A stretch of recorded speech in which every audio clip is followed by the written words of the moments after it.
Assalamualaikum warahmatullahi wabarakatuh. Selamat sejahtera. Terima kasih kepada anda semua yang masih lagi setia bersama-sama dengan YouTube channel Bedah Gusti. Sebuah channel yang macam tuan-tuan tahu akan membedah pelbagai kisah-kisah kontroversi dan juga bintang Gusti kegemaran dan kegeraman anda. Tengok saya pun dah tersasul lah. Dah lama dah tak ke udara. Baik, minggu ini dan kali ini saya rasa kita nak ubah sedikit cerita tentang Bedah Gusti, di mana kalau seperti kebiasaannya kita membedah tentang bintang-bintang Gusti kegemaran kita, tapi untuk episod yang kali ini kita buat lain sedikit, bersama dengan comeback saya ni. Kita nak bercerita tentang evolusi kita sebagai peminat Gusti ini, menonton Gusti, macam mana kita ni daripada zaman kecil-kecil dulu menonton Gusti sampailah sekarang. Dan saya rasa topik yang nak kita bincangkan bersama ini agak relatable lah, ataupun agak berkait, dan saya rasa apa yang saya lalui juga pernah anda sama-sama lalui juga pengalamannya itu kan. Jadi apa salahnya kalau kita mengimbau semula evolusi cara kita menonton Gusti daripada dulu sehingga kini. Sebenarnya kita sedia maklum, macam saya menonton Gusti sejak berusia lebih kurang 6-7 tahun gitulah ya. Di mana saya membesar pada lewat 80-an dan awal 90-an, dan ketika itu seperti mana yang kita tahu, teknologi untuk kita menonton Gusti ini sangat terhad lah. Di mana kalau tuan-tuan semua sedia maklum, Gusti ini telah pun mula ditayangkan di TV Malaysia seawal tahun 70-an dulu di mana stesen TV kita ada menayangkan siaran Gusti lah, dan tak semua orang yang berpeluang untuk menonton pada waktu itu. Tetapi pada tahun lewat 80-an awal 90-an itu, TV3 RTM pada tak silap saya ada menayangkan Gusti lah. Tak silap saya ada segmen WWF Wrestling Challenge pada malam pukul 11 tak silap saya. Saya teringat satu ketika dulu semasa saya ni memang minat Gusti, jadi Wrestling Challenge tu pula malam. Jadi oleh kerana ia bersiaran malam, maka bila part yang last tu tak dapatlah nak ditonton kerana ayah dah suruh masuk tidur kan. Jadi bergenang air mata mendengarkan aksi-aksi yang sedang diperdengarkan. Masa tu ayah saya je lah yang menonton. Saya kena masuk bilik, kena tidur. Nak tahu Wrestling Challenge ni, dia yang tak bestnya adalah untuk perlawanan-perlawanan yang pertama dan kedua itu, dia lebih kepada superstar lawan jobber lah. Jobber ni maksudnya bintang Gusti yang tak kuat, penggusti yang tak kuat ataupun local wrestler. Bila dah last tu baru dah dipertontonkan penggusti yang sama-sama kuat lah. Contohnya macam Warrior lawan Undertaker, The Rockers lawan Natural Disasters dan sebagainya. Macam itulah. Jadi masa ketika itu RTM menayangkan Wrestling Challenge, dan tak silap saya ia juga pernah ditayangkan pada waktu siang, iaitu Wrestling WWF Superstars. Dan macam yang kita tahu, rancangan-rancangan syndication ataupun rancangan-rancangan mingguan ini, dia sebenarnya tak banyak beraksi pun, tak banyak wrestling pun, banyak bercakap dalam segmen promo dan sebagainya. Jadi tak silap saya adalah disiarkan di RTM pada waktu itu, dan ia terhenti sekitar tahun 92. Hujung tahun 95 diadakan semula. Seketika itu yang saya ingat, RTM ataupun TV2 sekali lagi menayangkan siaran Gusti, tetapi ia adalah siaran highlight untuk acara WCW Monday Nitro. Dan saya ingat lagi ia ditaja oleh Rocco Winston yang helang tu kan. Dan ditayangkan pun malam juga. Masa tu saya dah form 1 tak silap saya, tahun 96 awal gitu. Dan dia tak lama, lebih kurang tak sampai setahun kot, ia dihentikan. Mungkin penonton kurang pendedahan kepada WCW menyebabkan rating tidak memberangsangkan, dan RTM mengambil keputusan untuk menghentikanlah siaran tersebut. Balik kepada cerita 80-an awal 90-an dulu, memang medium selain televisyen adalah pastinya tape lah, VHS tape. Dan tape inilah yang personally arwah ayah saya sendiri memang selalu menyewa tape, dan dari situlah sebenarnya saya terdedah kepada Gusti ini, sampaikan saya melekat menonton Gusti sampai sekarang ya. Dan masa tu memang tape ini perlu disewa, dan tape itu disewa di kedai-kedai sewaan pita video. Di samping cerita-cerita orang putih, ada cerita-cerita Indonesia, Jaka Sembrong dan sebagainya, mesti ada satu atau dua terselit tape wrestling lah. Jadi tape wrestling itu merupakan satu medium yang ditonton oleh kami generasi Gen Y ini pada ketika itu untuk menyaksikan gusti. Dan masa itu bukan zaman internet lah. Jadi sebenarnya tape yang disewa itu, walaupun okey kedai sewa tu claim yang ini latest punya wrestling, tapi sebenarnya ia dah berbulan-bulan yang lepas punya event. Tapi pasal masa tu tak ada internet, jadi kita pun tak tahu apa yang berlaku dan menontonlah dengan hati terbuka dan rasa amat terhibur dengan apa yang dipertontonkan.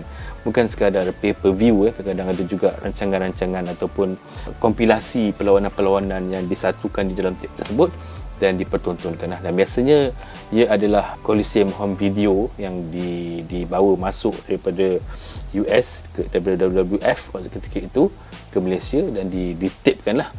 Dan biasanya tape itu berlapis-lapis sebenarnya, dia bukannya tape yang asal kebanyakannya lah.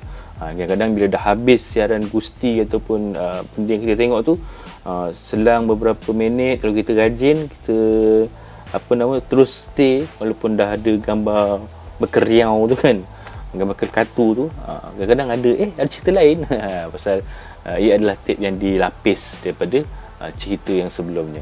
Jadi itu adalah permulaan kepada cara kami menonton pada waktu itu melalui video tape.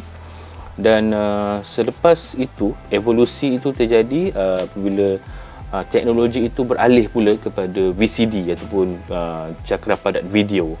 Sesuatu yang baru kerana waktu itu, sebelum itu hanya cakra padat audio sahaja yang lebih terkenal ataupun lebih diketahui oleh masyarakat. Tapi apabila VCD ni mula keluar, jadi dia boom lah. Dan pada ketika itu jugalah pihak pengedar rancangan gusti di Malaysia ini, yang waktu itu saya tak silap saya adalah satu syarikat yang memberi nama mereka sebagai WWS. Saya tak tahu apa singkatan WWS itu, tetapi mereka lah yang membawa masuk rancangan-rancangan gusti itu, dan mereka juga menjadi pengedar sah berlesen untuk acara-acara gusti dari WWF dan juga WCW.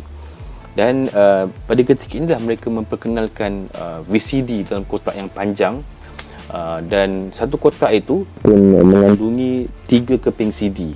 Oleh kerana VCD ni dia taklah sepanjang semacam DVD, dia pendek je durasi dia. Jadi mereka terpaksa splitkan kepada 3 bahagian acara yang berdurasi 2 jam itu kepada 3 CD lah. Dan kadang-kala ia tidak dijual secara one pack begitu, dia jual berasingan. Kadang-kadang ada yang part 1 ada, part 2 dengan part 3 tak ada. Tapi masalahnya satu CD itu dia jual dengan harga yang agak mahal juga pada waktu itu. Tak silap saya pada sekitar RM12.90 untuk satu CD. Jadi kalau kita tak mampu, bolehlah menonton gusti itu secara ansuran lah. Beli bulan ni beli part 1, bulan depan beli part 2 dan sampai dah lengkap part 3. Kalau kita yang jenis berduit, boleh dapatkan terus satu kotak CD itu yang panjang itu dengan harga tak silap saya dalam RM25 dah. Di samping acara-acara pay-per-view WWF dan juga WCW, mereka juga ada menjual kompilasi-kompilasi perlawanan Hogan, Ultimate Warrior, mana saya sendiri dan adik saya pada sekitar tahun 1995 pernah membeli VCD itulah. Masa tu saya ingat saya beli Hogan, adik saya beli Ultimate Warrior, guna duit raya yang kami dapat masa tu. Jadi masa tu memang kalau dapat duit raya je, sekitar saya tahun darjah 6 dan darjah 5 dulu, itulah sebenarnya yang dihalakan, yang dibelanjakan bila dapat duit raya, kerana rasa masa tu berduit dan bila nampak je CD wrestling, terus nak beli. Jadi WWS menjadi pengedar sah gusti pada sekitar tahun itulah, daripada zaman tape sampailah membawa ke zaman VCD pada tahun sekitar lewat 90-an. Awareness tentang gusti pada waktu itu pun mungkin agak rendah lah. Tetapi apabila tahun 1990-an, lewat 1990-an, tahun 98 tak silap saya, tiba-tiba wrestling macam buat comeback apabila TV3 melayangkan acara WWF Superstars pada jam 11 malam setiap hari Khamis tak silap saya. Dan ia sesuatu yang wow, wrestling dah ada balik.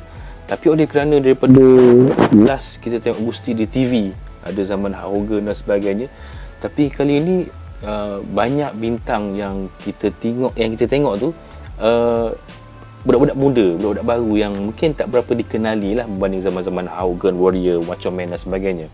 Tapi apapun ia tetap sesuatu yang menarik dan menggamit perhatian peminat lah. Sedangkan TV3 sanggup untuk expand rancangan Superstars itu dengan menyiarkan Smackdown pada tidak lama selepas itu, sekitar tahun 1999.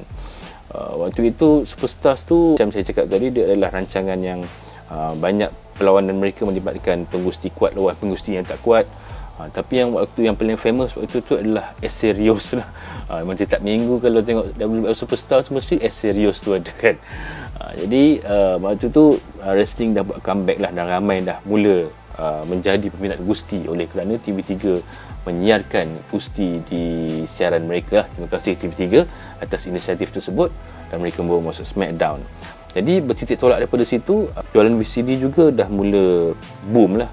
Tetapi lewat 90-an itu, VCD daripada pengedar mereka WWS itu telah pun tamat, saya kira dia punya lesen mereka, dan ada syarikat lain yang take over untuk nak mengedarkan siaran ataupun rancangan-rancangan WWE, WWF ke Malaysia.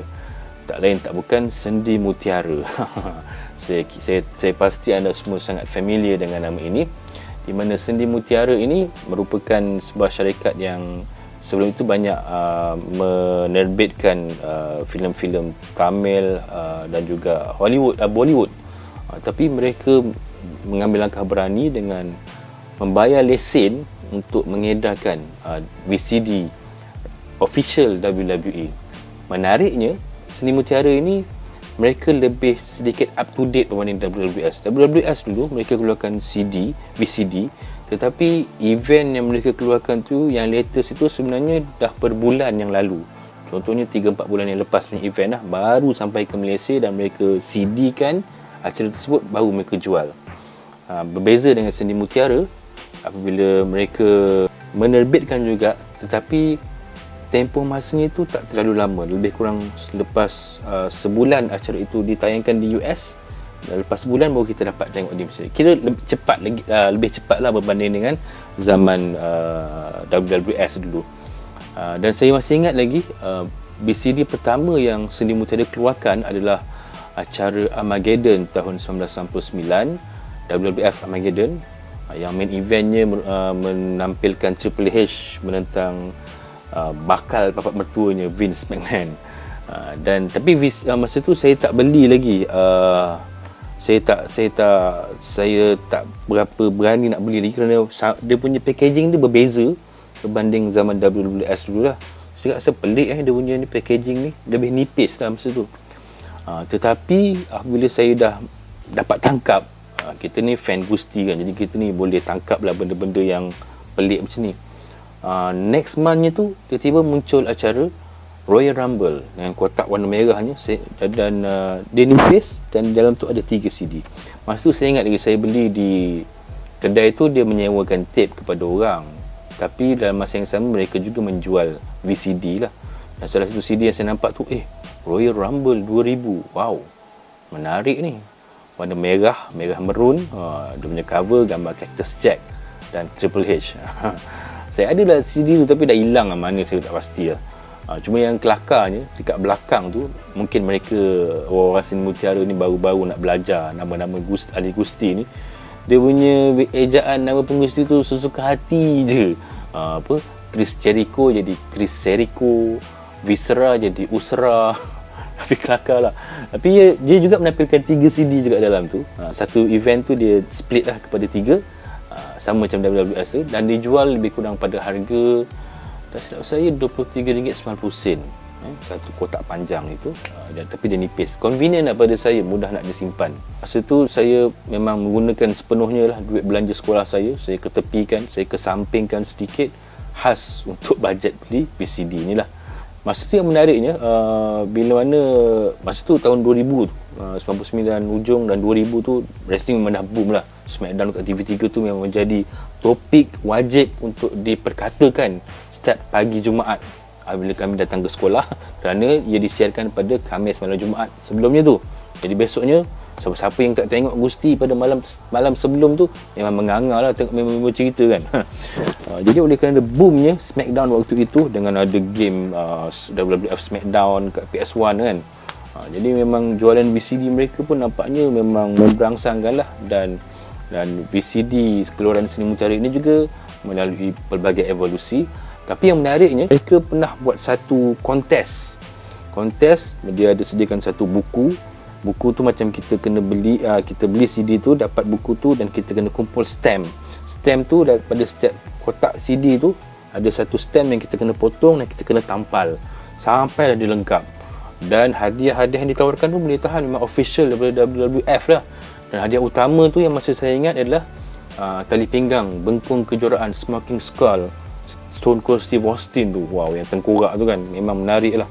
Tapi masalah nak kumpul lupa. Dah ada satu CD, satu sleeve tu dalam RM23.90. Nak kena kumpul. Bukan setakat pay-per-view.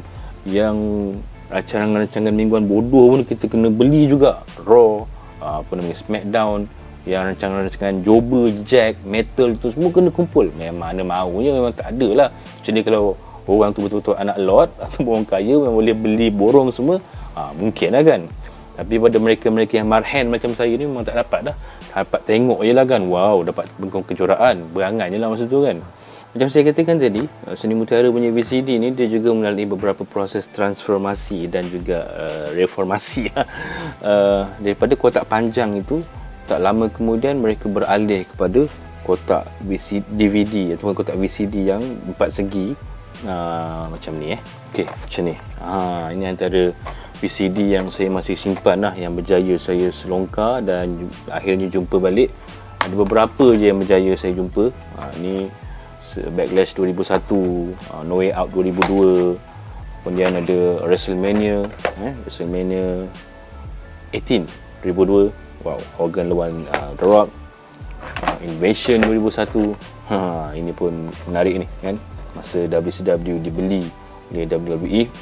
Dan yang paling saya sayang pastinya ni, Survivor Series 2001. Covernya pun dah menggiurkan. Dari Wilson dan juga Lita. Okey, mereka upgrade lah saya kira, kerana yang sleeve panjang yang saya cakap tadi, yang nipis tu, dia okey. Cuma masalahnya dia mudah rosak. Mudah rosak macam mana? Maksudnya kadang dia boleh terlipat lah apalah kan. Dia kertas, jadi memang mudah rosak lah kalau tak dijaga betul. Tapi walaupun mereka dah upgrade, malangnya kepada kita yang peminat marhen ni, harga pun upgrade juga. Kalau sebelum tu harga RM23.90, dia jadi RM29.90. Aduh, itu yang masalah tu. Ni CD dia lah, contoh CD dia. Memang menarik lah. Dia punya, orang kata apa, nilai untuk seorang kolektor tu sangat ni lah. Tapi ni sayang buat dah terbelah pula. Aduh, saya pun tak perasan bila dia terbelah ni. Aduh, patah terus. Hai. Terus menjunam harga ni kalau nak jual. Tapi dah lama tak ni kan, agaknya dia pun dah reput agaknya. Aduh, sayang betul. Patah secara live lah tu. Aduh. Okey, tak apalah. Dah nasib kan. Tak ada yang kekal di dunia ini. Apapun, yang menariknya dalam versi upgrade VCD Seni Mutiara ini, mereka juga memberikan satu free gift. Kita tengok 3-in-1 plus UFC. Ni dia CD UFC. Mereka berikan sekali Wow. Saya pun masa ni tak ada idea UFC ni apa benda, lawan-lawan juga ke, wrestling juga ke. Rupanya dia adalah MMA. Masa ni UFC ni taklah sepopular macam sekarang. Patah kau. Sedih betul. Lain kali berhati-hatilah semasa membuat unboxing VCD lama. Okey, jadi jadi itulah. Cuma nak kata memang menariklah dia punya packaging ni kan. Belakang ni menampilkan senarai-senarai perlawanan dan ketika ini juga ada 7-Eleven 7-Eleven pun mungkin menjadi salah satu penaja lah kepada ni. Maksudnya Seni Mutiara ni besar lah dia punya pengaruh dia waktu itu, kerana wrestling pun memang tak dinafikan sangat hot pada waktu tahun 2000-2001 gitu Jadi inilah koleksi-koleksi saya masih tinggal kan. Jadi nak kena jaga ni, nak tunjukkan nak cucu nanti. Apabila Seni Mutiara menyiarkan Gusti melalui VCD mereka, tak lama selepas itu susulan daripada WWF SmackDown Tour yang berlangsung di KL pada tahun 2002, Masa ketika itu saya tak pergi event tu, tapi saya baca dia punya highlight acara tersebut di paper The Star dalam ruangan Grand and Crown, tulisan Dwayne R. Rules. Mr. Dwayne R. Rules, kalau sedang menonton, terima kasih kerana menghidangkan berita-berita dan perkembangan dunia gusti melalui akhbar The Star setiap hari Isnin. Masa ni kita juga ada sumber-sumber gusti tau dalam paper. Dekat utusan Malaysia ada setiap hari Rabu dalam ruangan gelanggang gusti, tulisan macan. Dekat The Star pun ada Grand and Crown. The Star ni of course lah bahasa orang putih. Jadi memang tak dinafikan saya banyak belajar BI ni daripada wrestling dan juga bacaan melalui tulisan Dwayne R. Rules ni. Selepas SmackDown tu diadakan, yang masa Jericho lawan The Rock dan dia main event itu kan, dalam acara tersebut Ric Flair membuat pengumuman yang acara WWE akan disiarkan setiap minggu. Acara Raw akan disiarkan setiap minggu. Tapi kali ini bukan melalui TV3 ataupun TV percuma, sebaliknya di siaran TV berbayar, iaitu Astro lah. Dan juga acara pay-per-view juga akan disiarkan secara langsung melalui Astro, melalui season pass. Jadi makna kata memang nama pun pay-per-view, jadi kena bayar dan tonton. Bayar dulu baru tonton. Jadi acara-acara pay-per-view secara langsung, wow, akan disiarkan di Malaysia melalui saluran Astro. Season pass itulah, saya tak pasti berapa harganya pada waktu itu. Mahal kot, dalam 30 lebih ke 50 lebih satu acara sekali nak bayar tu. Tapi menariknya, season pass ini memberikan peluang kepada toke-toke VCD pirate ini untuk mereka merakam dan menjual VCD pirate gusti pada waktu itu. Wah, satu perkembangan yang sangat menarik. Tapi oleh kerana saya waktu itu merupakan seorang yang berpegang teguh kepada halalan thayyiban menonton melalui VCD yang original, dan saya tak pandang lah masa tu VCD gusti ni banyak dijual di pasar-pasar malam dan sebagainya kan. Saya rasa ini kalau beli ni tak support ni.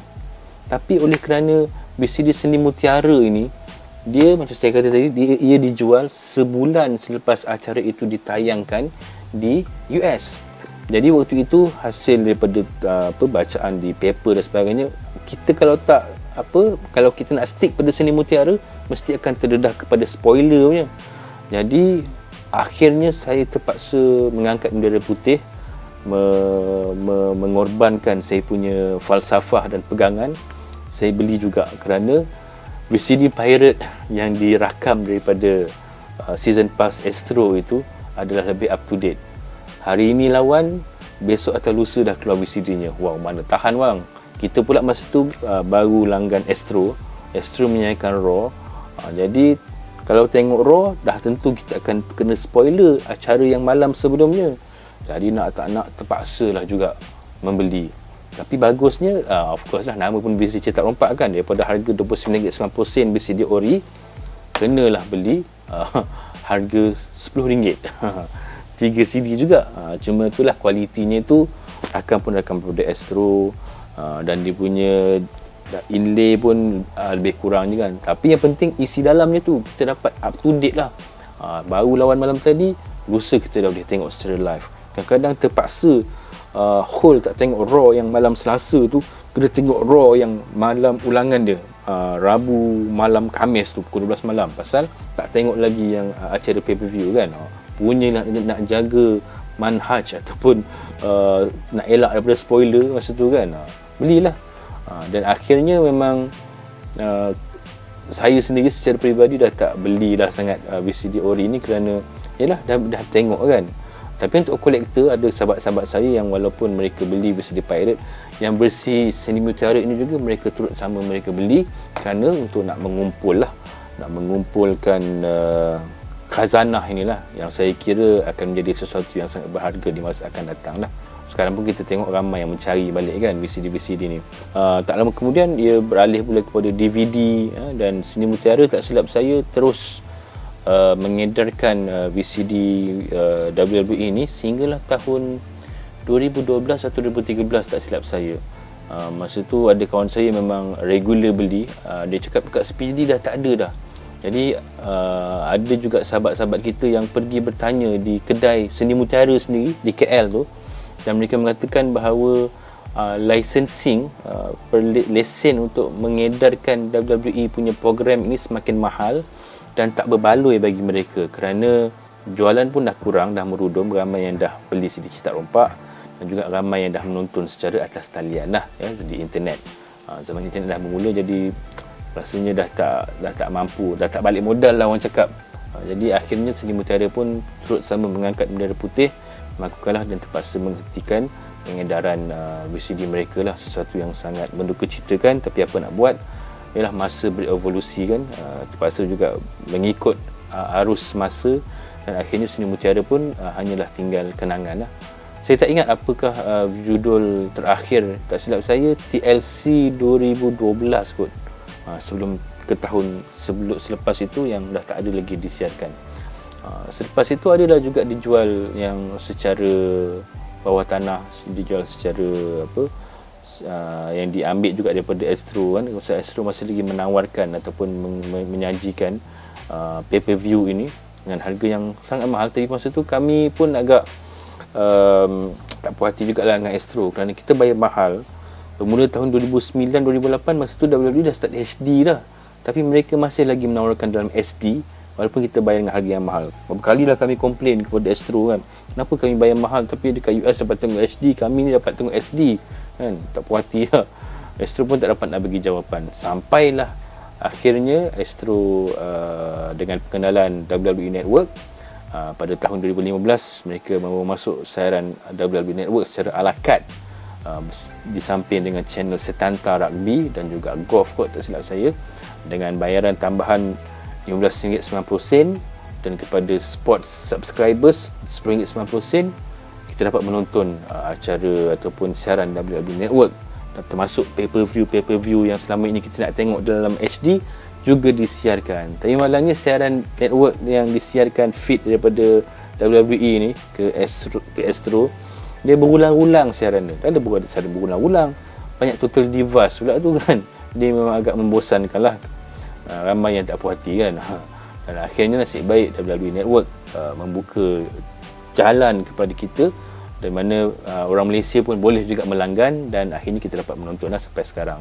Itulah kaedah kita menonton pada pasca zaman-zaman DVD.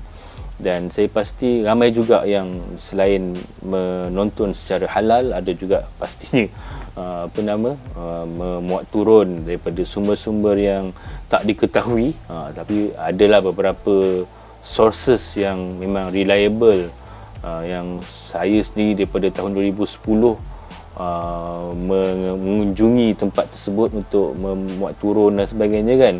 Sampai sekarang masih ada lagi, tapi tak boleh lah nak sebut kat sini kan, nanti kan kena ban pula kan, kena saman pula dengan WWE. Tapi itulah, dengan adanya internet, banyak sumber yang boleh kita tonton rancangan Gusti ini, dan itulah yang membuatkan kita masih lagi, macam saya sebagai peminat yang dah menonton sejak kecil, masih lagi setia melekat menonton acara Gusti, kerana ia terus memberi peluang kepada kita untuk menonton. Kita je nak atau tidak untuk menontonnya kan. Jadi dengan segala di hujung jari orang cakap, cari je kita nak tengok apa, semua ada. Jadi itulah yang membuatkan kita masih lagi setia menonton. Jadi nak cerita yang itulah evolusi kita sebagai peminat Gusti, menonton Gusti daripada zaman videotape, zaman VCD, DVD, sampailah ke zaman digital ini. Dan pastinya VCD, DVD ini memberikan nostalgia lah kepada kita semua peminat Gusti, bagaimana kita sendiri membesar dengan Gusti ini, dan tak mustahil ada rakan-rakan kita yang juga anak-anak mereka pun sama juga menurut jejak bapa mereka yang kaki Gusti, kaki beli VCD untuk turut sama menonton Gusti, bersama-sama bersorak kegirangan menyaksikan acara Gusti yang dipertontonkan melalui VCD, DVD dan juga zaman digital pada waktu ini. Jadi mungkin anda semua boleh kongsikan jugalah nostalgia dan pengalaman anda bagaimana menonton Gusti. Ada tak koleksi-koleksi VCD, DVD yang masih anda simpan pada hari ini? Kalau ada, mungkin boleh kongsikan di ruangan komen. Baik, saya rasa itu sahaja perkongsian bedah Gusti tentang menonton Gusti pada kali ini. Terima kasih kepada anda semua yang terus sedia menonton. Jangan lupa like, subscribe dan share. InsyaAllah ada rezeki kita akan berjumpa lagi pada siri-siri yang akan datang. Jumpa lagi. Majulah Gusti untuk negara. Assalamualaikum warahmatullahi wabarakatuh. Bye-bye.